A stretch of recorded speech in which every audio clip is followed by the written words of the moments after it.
Hello and welcome to Aspects of Writing. I'm your host, James Kelly, and today we have with us Brian Gardner, and we're going to be talking about writing. Writing. And you have two novels that you've written. Yeah. But you're a journalist. I am. I wrote an article for Auto Week magazine on a particular auto racing show, which I love auto racing, and I sent it in to the San Francisco Motor Writers Association, and they said this is a first place winner. So there we go. Is that how you got started in journalism? Yeah, and then I also had a real fun gig, let me tell you. They would give me a car a week, and I would drive the car, test drive it, and write articles. My son, who was 8 at the time, said, "Dad, this is the greatest job any father ever had." That's cool. We had Miatas, and we had Ford Probes with a turbo, and, it was really fun. All right. So that's how I got started writing, yeah. And then from there, it went to what? Then it went more into being in bands and writing songs. And then when I saw the trouble the world was in, and we'll talk about this book second, we'll talk about the science fiction book first, but I'll jump ahead for a second.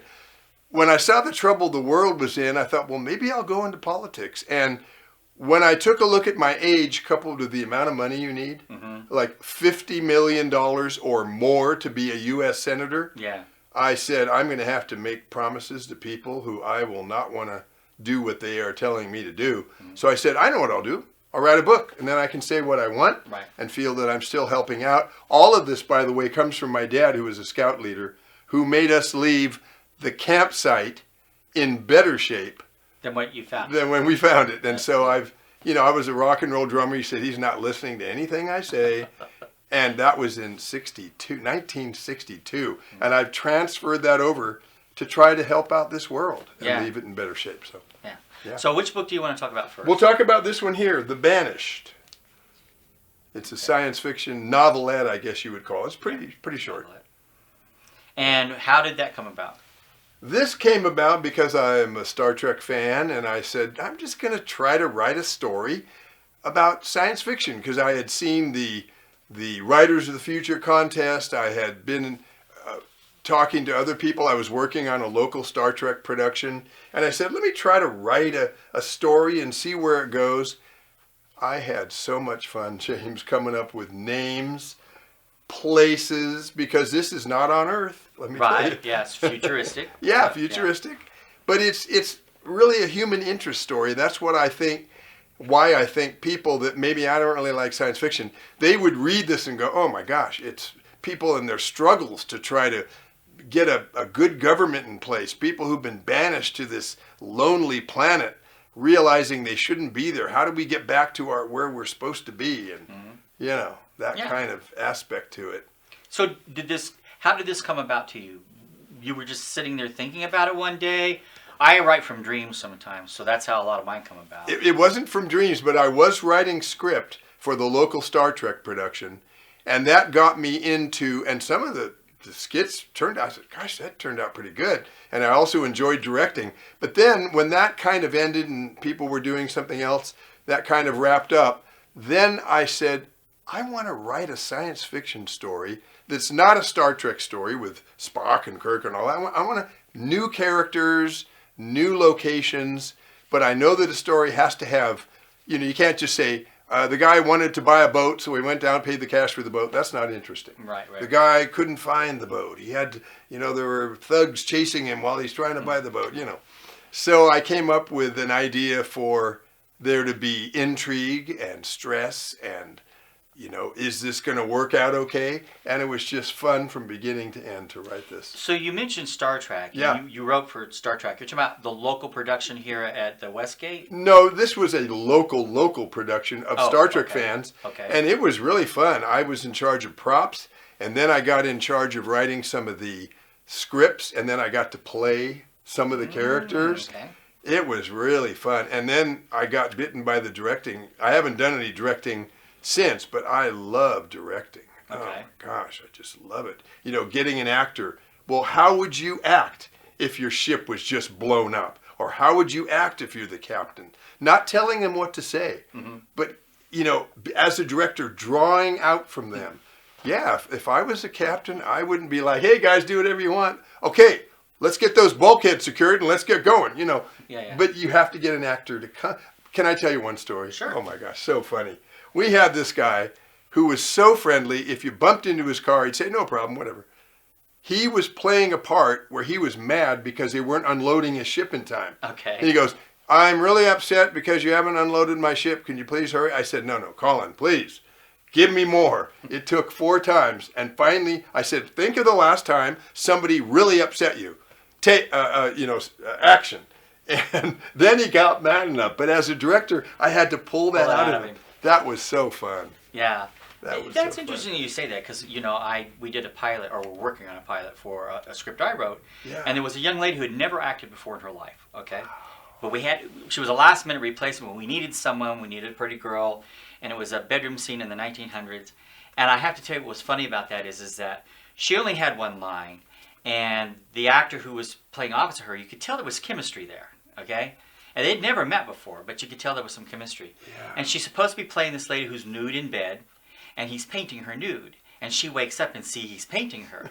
And she pulls the covers up real quick, and her line was, what are you doing? And he goes, I'm painting you. And all she says is, why? And he says, because you're so beautiful. And then because he said that, she very slowly pulls the covers down. Now, she took direction very well. Yeah.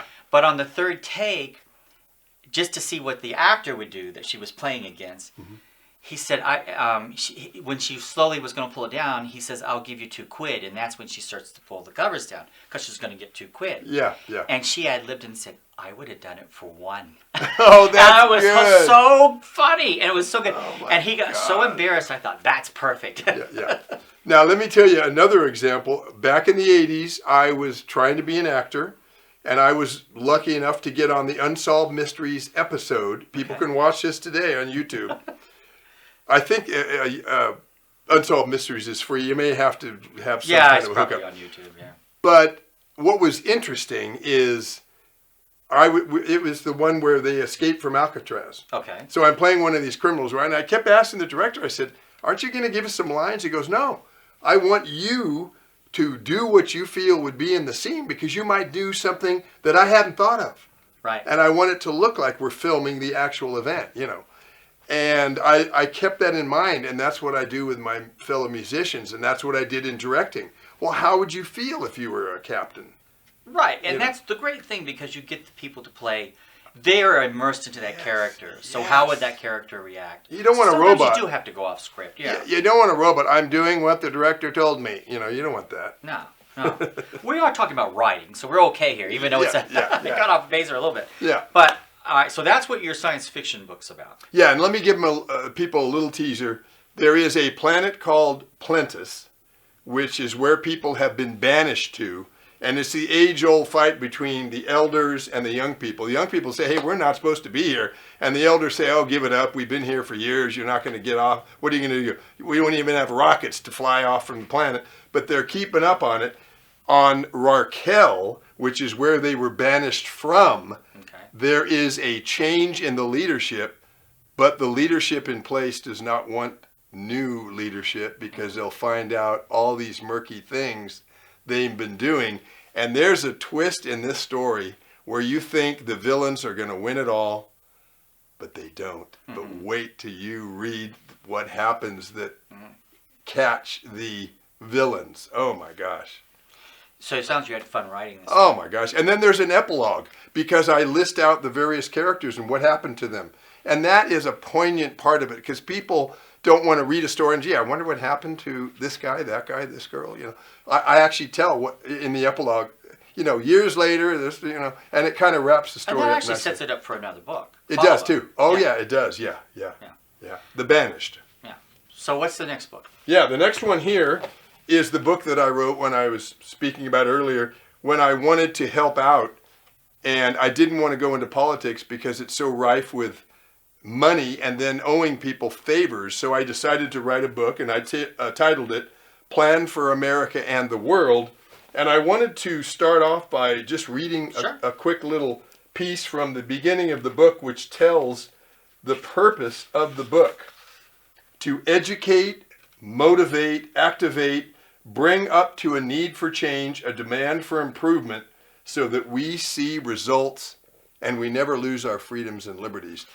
Everything about this book is to empower people. On the chapter where I talk about welfare, yes, we want to help people with welfare, but it's not a lifestyle. We want them in job training so they can stand on their own, because people feel really good when they're making their own way.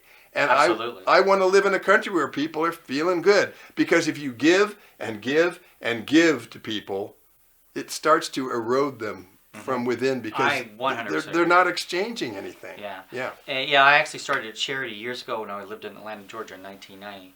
And one of the premises is that we didn't use taxpayers' dollars. Yeah. That you involve the community that we were trying to improve, and you get the people in the community to work to earn the money, to create the money for changing, the neighborhood. Right.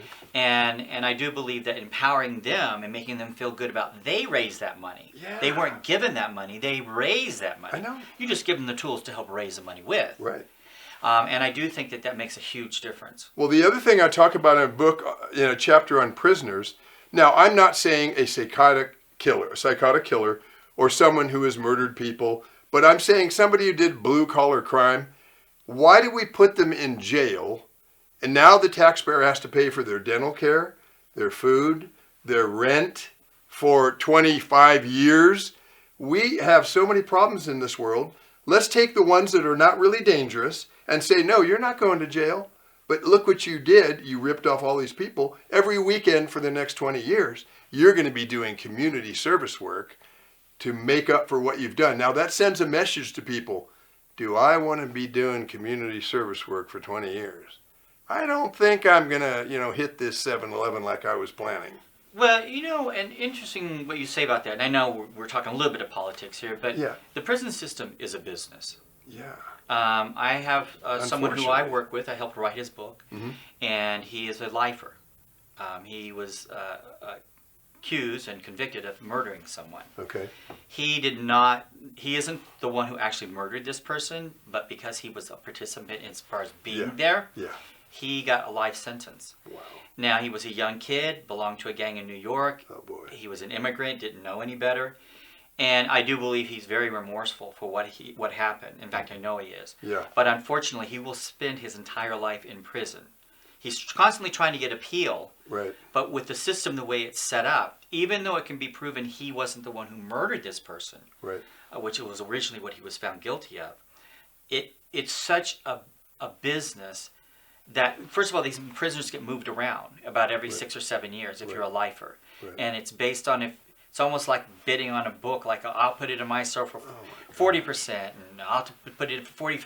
It's really a business, and I think that's part of the problem we have with the prison system. How long has he been in jail, this individual? Right now, he's been in prison since 1995. So that's about 20 years. Yeah. Okay, so imagine if for 20 years he was doing community service work, and then you multiply that by how many people we have who are not really dangerous in our prison system. The world would be an amazing, helped place.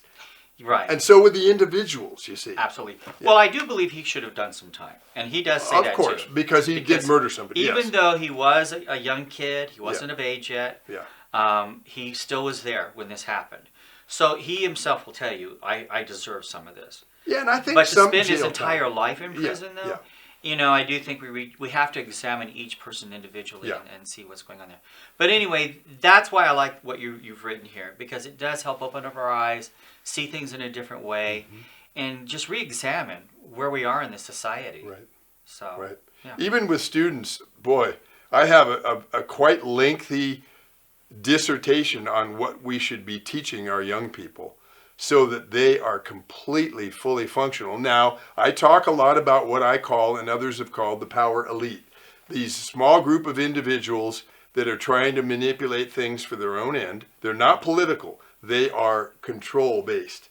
And they do not want a population who is bright-eyed and bushy-tailed, and when the senator's up there and they say, Senator, what about the $40 million that is missing? I'm so glad you asked me that question. Now, yes, you in the back. Wait, Senator, you didn't answer my question.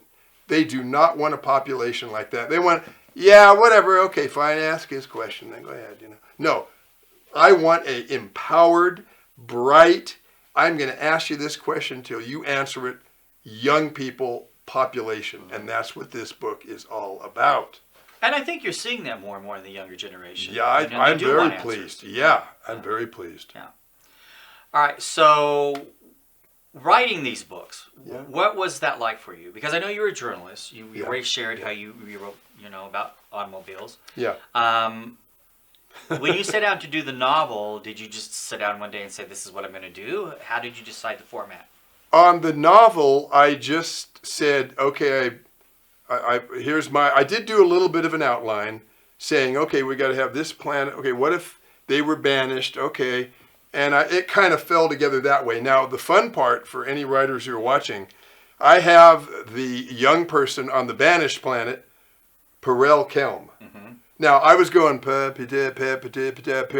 Kelm. Oh, Perel Kelm, And then I needed to have a name that instilled ugliness. Yeah. And the evil guy is Drellin Norris.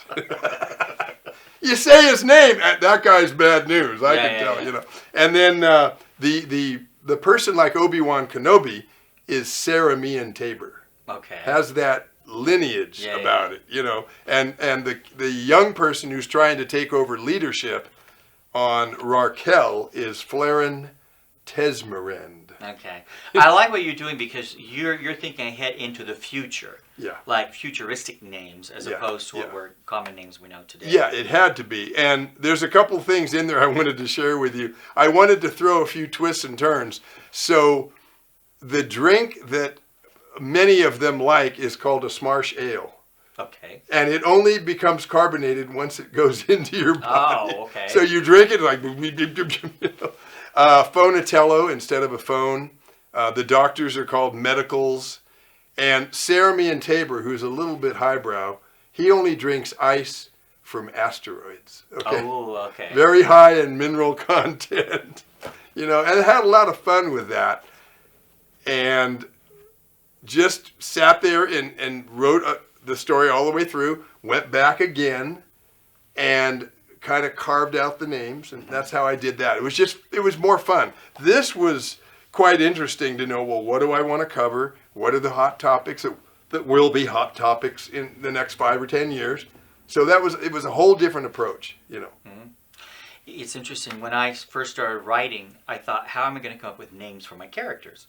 Because you really can't use family members' names too much. No. So I used to be a waiter, and I sometimes would work banquets. Yeah. And I remember saving the name tags from this banquet. Oh my gosh. And then I would take the name tags and I would switch mix them and match around. first and last names. Course. Yeah. And I thought, this is perfect. I'm kind of with all the names I need for my characters. Yeah. I did it verbally. I just went Perel, Sarah Mian, Tabor, Sarah Mian Tabor, So that was very fun. Now, interesting in this book, it's not just, okay, it's going to talk about social problems, all that. I have a section in the back of movies that I suggest people watch again if they have already seen, or for the first time if they've never seen them, that back up some of my contentions in here and give them a chance to go, wow, I've never thought of that. Let me give you an example. The movie The Firm. Okay. The character gets into the firm. They get him on a beach with a woman. They get photographs. Now he's entrapped. And when I started writing this book and I was going to add that movie to the back of the book, I said, that is not about a lawyer's office. That is what they do to our senators. They get in there wanting to do a good thing.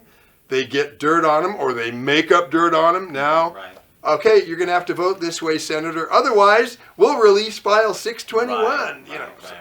Yeah, and it is a shame, but that's pretty much the way it is. Yeah, so that's in there too, and people will have fun, I think, looking at the movies or remembering the movies. And, JFK is in there, and Missing with Sissy Spacek and Jack Lemmon, which is a movie that details the coup that was done in Chile and some of our government's involvement, unfortunately. Yeah. I want to get into a little bit about the publishing end of it. Sure. Okay. Sure. When you set out to publish this, you published it under your own name. Well, you created a name for the publishing company. Yeah, Copperfield Publishing. You actually told me a story about that. Oh, I can tell it real quick. Fahrenheit 451, they burn books. and the fireman sees this woman burned up who will not leave her house, and he secretly takes David Copperfield and runs away to these radicals who are reading the book, memorizing it, and then destroying the book so that when the society gets sane, they can be brought in, okay, recite the book so we don't lose our culture. Right. When I heard that, Copperfield. So now, Copperfield music, Copperfield publishing, Copperfield artworks, it speaks of freedom of thought to me. Yeah, that's cool. That's cool. Yeah, that's where it came from. So I know your son is the producer of your books. He's the one Yeah, who he prints manufactures it. them. Yeah, manufacturers, right. And your layout. Well, I want to talk a little bit about it. It's really important because I'm a self-published author. I started publishing in 1995. It was at a time when self-publishing was not cool. You know, you didn't go anywhere if you were self-published. Yeah, I know. So it was a that, tough road to hoe, and you had to really work hard to get it in a store. Right. I was lucky I was able to do all that. The thing is that one of the things we talk about oftentimes is you got a great cover. You don't have an ISBN. No, we talked about that. Inside, because you didn't do this to go out there and say, I want to sell 1 million copies of this. Yeah, because I want this book out there to help the world, you know. Right. And the other thing I want to say before I forget, real quick, this was published by Franklin Printing. Franklin Printing will make posters for Democrats, Republicans. Sometimes they do other things. It doesn't mean that if you come to Franklin and you find something you don't agree with, you shouldn't use Franklin. No, they publish all sorts of things. This doesn't represent the viewpoint of Franklin Printing. And we even talked about that with my show. We talked about how one time I was on the air at KLAV, and when I was on the air, I had someone call in and say, you're talking about this man's book. Right. It's about Christianity. Right. This person happened to be Jewish. And I said, well, it does, you know, I know I'm not a political show, but when someone writes a book, we have to talk about the book.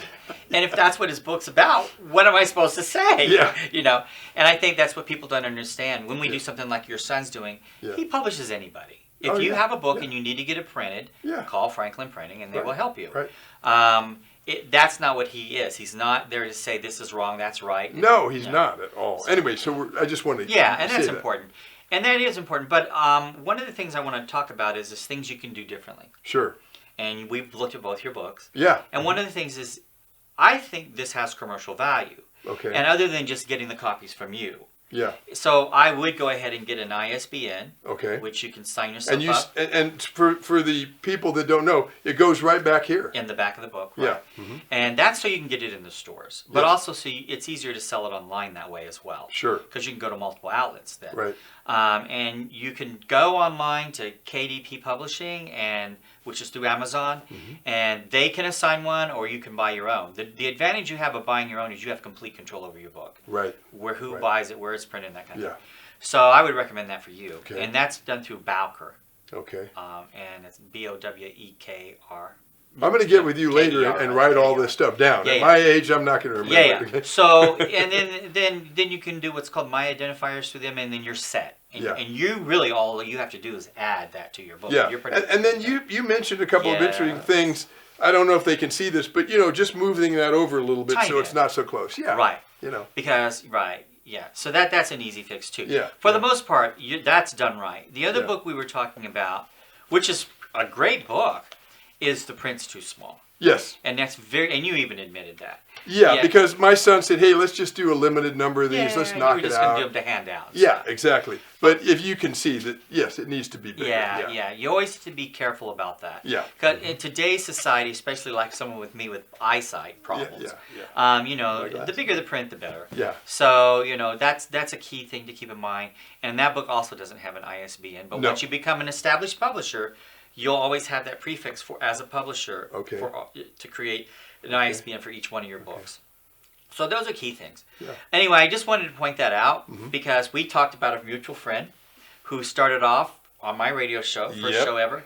And I'll never forget when he published his first book, he did not have a website. He didn't have any. And now we were talking about how now he's like the pro. He's just at getting out there and getting amazing. Things done I just did a book event with him that he invited me to. And you can mention his name. Yeah, Stephen Murray. Stephen Murray, yeah. So it's amazing how you can, and that was like 8 years ago, but it's amazing how you can go from here to hear relatively fast, because I know that sounds like a long time, but Right. 8 years isn't that long. In You fact, know- he's now published 4 novels, I believe. Yeah. Well, when you're my age, you can write a press release on paper, print it out, it's on paper, and then the thought of going online to do something sometimes can be a little daunting.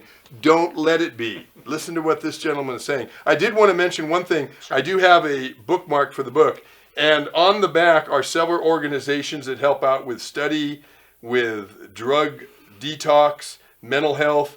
The one that I think is most important, because I think children and students are the future of any country, and that is the information about drugs that come from and I've got it right here, www.drugfreeworld.org. They have books on marijuana in Spanish and English, and they have books on everything: inhalants, alcohol, heroin, anything somebody could be involved with. Now, here's the key thing, especially for any young people watching. We're not going to give you these booklets and tell you not to use this stuff. We're going to say, this is what it will do to you.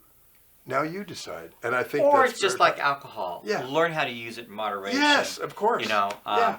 Because you don't want to offend someone. I mean, I know people who smoke marijuana all the time. Yeah. But the thing is that it's no different than drinking alcohol. Because Right. I'm not a big component of believing in going out there and getting drunk every night and that kind of Right, thing either. right. So, I think anything is in moderation is fine. Yeah, and I think that education is our best tool Education's the best tool. in the war against drugs, because if people find out, let's leave marijuana out for a moment, and someone's not abusing alcohol, but doing something like heroin or inhalants or That would be abusing Ritalin, and you say you're going to have trouble holding a job if you have children that you want to have later in life, they could come out deformed. The person then has some decisions they can make about if they want to use these kind of drugs or not. And that helps the country. And I like that you did this. I'm going to tell you why. Because I actually deal with a neighbor of mine who's a senior. Mm-hmm. And I take him back and forth to the doctors. And he was recently prescribed a drug because he was depressed and wanted to kill himself. Yeah. So I am in charge of giving him 1 pill a day. Mm-hmm. And the reason is because if you gave him the whole pill bottle, he went through the whole thing, staying in a rehab thing, and got past that. But what if he has a relapse and wants to get rid of himself? Yeah, he'll just take the It's whole just thing. easy. So that's kind of what you're doing here. You're Right. saying, okay, everything in moderation. Yeah. And the way it's supposed to be used. Sometimes Right. we're given drugs for a reason. Yeah, and education on things like heroin and inhalants is very important, Yeah. because then it'll tell you what these things will do to you, which a young person may not know. Right. And, they all think they're invincible. And I'm sure some of this is in your book. Oh, absolutely. I have chapters, but I love that I pass these out. Mm-hmm. Like I'll be in Walmart, let's say, and someone says, I just have so much trouble, with my son. Well, here, take this and go to one of these organizations and get some free materials. Mm-hmm. So that's really fun too. Yeah. Yeah. Now, I know you're a journalist. You've written 2 novels. You're a songwriter. Yeah. Let's talk a little bit about that. Yeah. How long have you been writing songs? Since the late 70s. Okay. I was given a guitar that I owned because the band that I was in, I was the only one with the money to buy it. When the band broke up, they said, see you later, here's your guitar. So I started noodling around on the guitar, which means you're just playing around on it. And I just fell in love with songwriting. The writing thing is a stream through my life. And what I like about what I'm hearing from you is that you're a journalist, you write articles, Yeah. you are a songwriter, Yeah. you're a novelist. Yeah. And I think what people fail to understand, when you're a creator of something, oftentimes an author is pigeonholed. They're told that you write science fiction, you stick with science fiction. Right. You write horror, you stick with horror. Yeah. And I'm finding more and more, even the bigger authors, Heather Graham's an example. She's a romance novelist. Okay. But Heather has broken away and she created her own publishing company so that she could write what she wants, which is horror. Wow. Because her traditional publisher, her big traditional publisher, Yeah. said, no, this is what we want from you because this is what you're good at. It'd be like the Eagles doing, punk rock or something. They're in the old days when the record company had signed them, they don't want the Eagles putting on, Kiss makeup and playing. Right. No, that's not what you guys do. You're like, acoustic guitars and some electric guitars and your kind of laid back music, they got pigeonholed themselves, Well, and I think it stifles the creative aspect of all of us. And sometimes that can be dangerous because then you're thinking, but I want to do this, I want to do that. Right. And you kind of get bored with the whole process at that point. Yeah, you do. So I'm like you. I love the idea that you're writing everything. Whatever comes to your mind, put it on paper. Yeah. And I encourage people to do that all the time. Don't pigeonhole yourself. Right. And I started an organization with another environmentalist called Advanced Technology Research. I'm just about to get the website finished up. And that is a clearinghouse for information with the only proviso, even though I speak out against the fact that people are saying human activity is causing the planet to warm. There is some factual information about that. It is really not that I'm totally right, that the planet is cooling, or they're totally wrong, the planet's warming.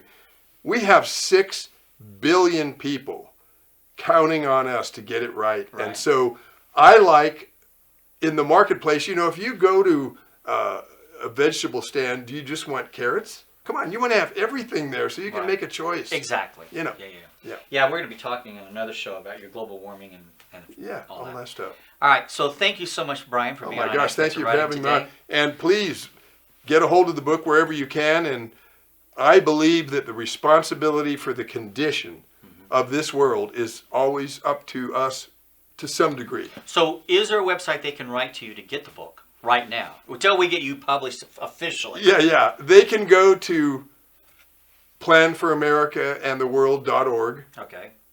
And they can email me there. Okay. And I don't mind giving my email out at all. Go ahead. It's bgardner, Gardner, bgardner2323@yahoo.com. Now, here's the great thing in today's world. If you want a copy of the book, I will not charge you. I will just email you a copy of the book because I want to get the book out there. If you want a hard copy, then there's postage, and I want to charge you something for the book because I have to pay money to get them reprinted. But my objective is to get this book out there so that we never lose our freedoms and liberties. Yeah. All right. Well, thank you so much for being on the show, Thank Brian. you for having me on. And just remember, if you can dream it, you can write it. Thank you. Thank you for listening to Aspects of Writing. We hope you will join us next week as we discuss every aspect of the writing industry. Until then, if you can dream it, you can write it.